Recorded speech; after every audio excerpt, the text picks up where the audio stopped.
150, you'll have to pick which one you feel best. If you feel you need to go with somebody maybe a little more, and you ask for more money, obviously, but that RFP will be awarded to that architect. We will be in bed with that architect once we award, letter of award and contract with them. They will go do the scope of work that we ask them, the RFP that they win, for the X amount of dollars. When they are done with their project, Well, you have to be clear about that this isn't, the low bidder isn't necessarily going to be awarded that Correct. contract.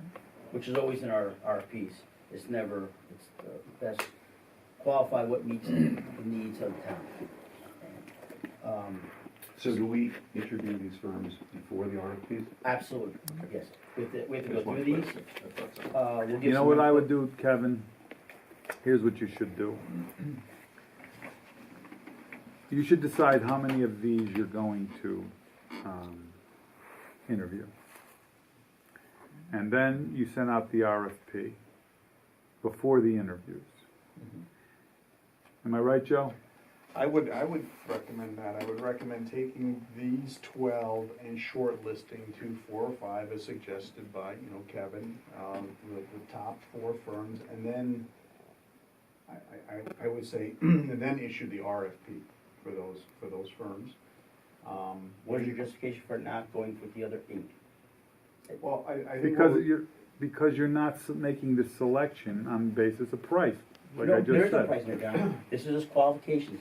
So you're gonna go through these and look for qualifications. If there's qualifications that does not meet what we put in the RFQ, then we will not interview that person. But if all these people have met this RFQ, state licenses, Connecticut, I did a senior center here, you're gonna interview all 12, you're gonna do a matrix, you're gonna weigh it, you're gonna say, these are the top 4, top 5 that scored the highest that we wanna go with.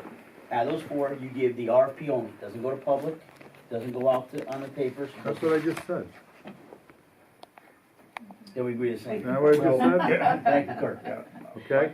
But you don't open the RFP. No. RFP's coming on here. You get the RFPs from whatever number you land on, 4 or 5 people, and you don't open the RFP until you've graded all of the respondents. Then you can open the RFP, and you could see in general what the rates are.